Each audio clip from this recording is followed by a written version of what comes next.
mga Aries loves! Welcome to my Purple Aries channel here on YouTube.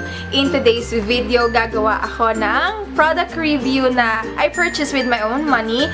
And this is the LA Girl Gel Liner. So, I got the color in light brown. Kaya ang ginawa ko sa kanya, ginamit ko siyang pangkilay at saka ginamit ko din siyang pang eyeliner.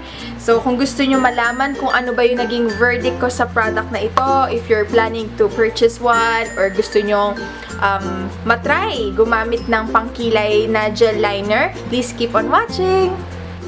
Okay, open na natin yung package. Actually, nagamit ko na siya. Kaya, i-demo ko na lang sa inyo kung paano ko siya ginagamit. So, ito siya.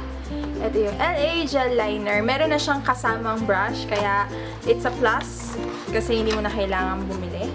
So, ito yung itsura ng laman ng package. So, ito yung kinuha ko. Ito yung light brown. Meron pa sila dark brown. Pero mas maganda kasi yung pangkilay to. Ito yung itsura ng kilay ko before. So, lagyan na natin. Tapos, ipa-flat lang natin yung brush. Yes. Bali, mag-create lang tayo muna ng outline.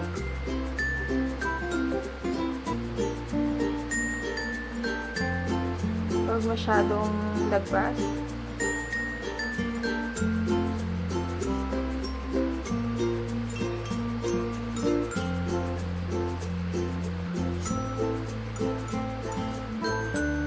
Tapos, yung natira sa brush natin, yun yung ipang fill natin.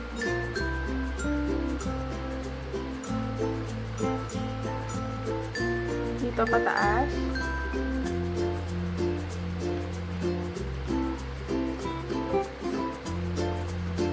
Pag nandito na kayo sa pinakadulo, yun na lang kung ano yung natira. Huwag nyo na isasaw-saw ulit para hindi magmukhang makapal. Tapos pataas.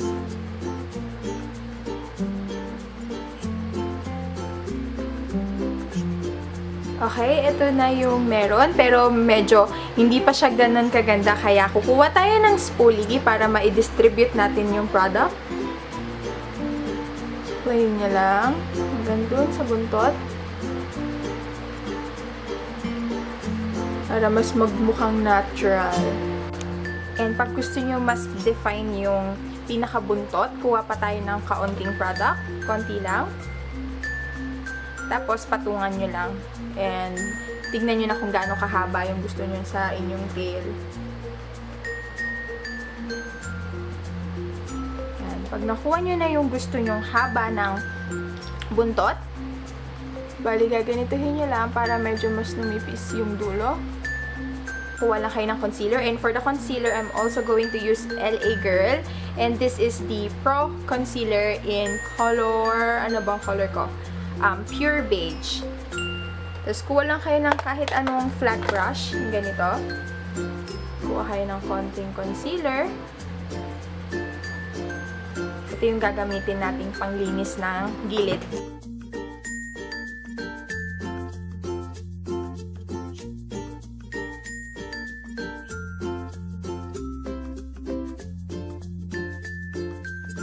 So, ayan, nakita nyo na yung difference. Basta medyo, ang technique lang dito, light strokes lang ang gagawin nyo. Tapos, wag makapal. Konti-konti lang, wag nyo agad ididip ng malalim yung brush nyo para konti lang din yung product na mapunta sa inyong kilay. So, ayan. And, lalagyan ko na yung kabilang kilay ko. And then, next naman is gagamitin natin siya as a eyeliner. There you go. Parehas na meron ng aking kilay at gagamitin ko naman siya this time as an eyeliner. So, close up. So, there. Kuha tayo ng product. Then, let's close our eyes. Sa middle ako nag-i-start.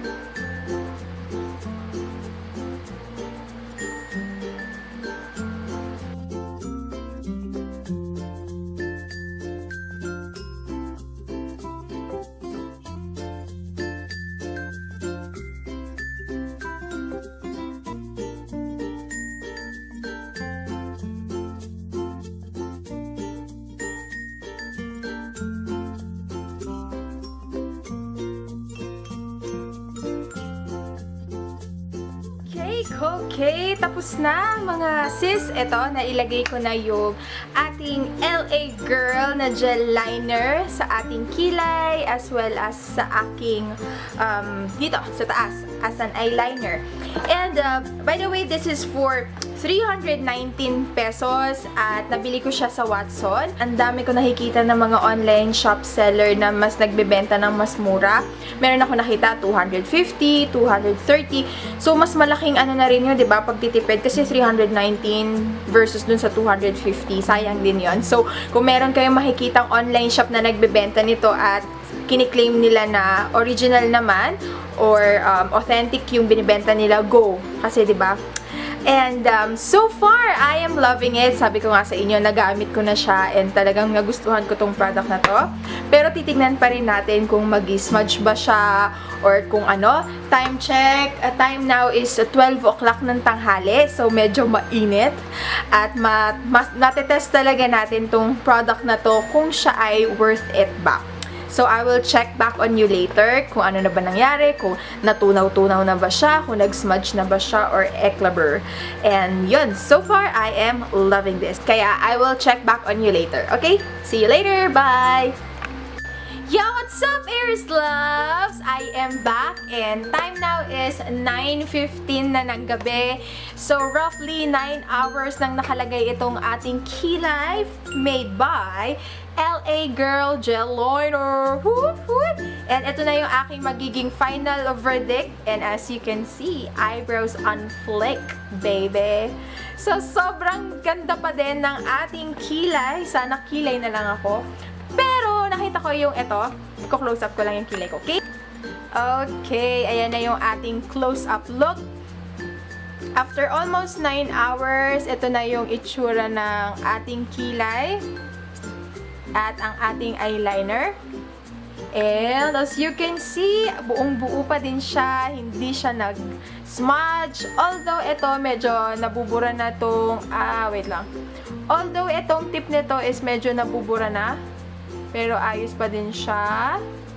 At okay na okay. Pati itong eyeliner natin, meron pa din tayong check eye. Meron pa din check eye. Meron pa din, meron pa din. Itong nilagay ko, meron pa din. So, ayan. Alright. Masyado akong...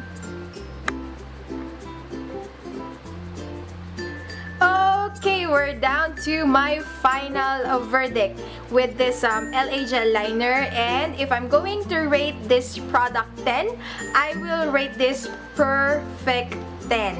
Yes, perfect na perfect siya kasi nung una iniisip ko 319. Personally, namamahalan ako kasi tingnan nyo, ang liit lang niya. Pero nung tinry ko na siya, nung ginagamit ko na siya, naisip ko, a little goes a long way kasi konting-konti lang, konting dot-dot nyo lang, halos lahat na ma-fill nyo na yung eyebrow nyo. So, this one will last, I think, 6 months to 1 year. Depende sa paggamit, of course. And yung color, bagay na bagay siya sa mga brunette. Eh, tayong mga Filipino naman is talagang normally dark-haired tayo. Kaya ayos. Tsaka natural na natural looking itong LA Girl pag nilagay mo. Basta practice makes perfect lang. And sobrang nagustuhan ko siya. At long-lasting din. Nagamit ko na to sa event. Nung nagpunta ako sa Beauty Bound Asia, ito yung gamit ko na gel liner. And sobrang tagal namin doon. Nag-commute kami. Naulanan kami lahat-lahat. Pero pag uwi ko sa bahay, eyebrows on flick pa din ako. Kaya gustong-gusto ko siya. At since 9 hours nang nakalipas, yung gel liner natin stays in place.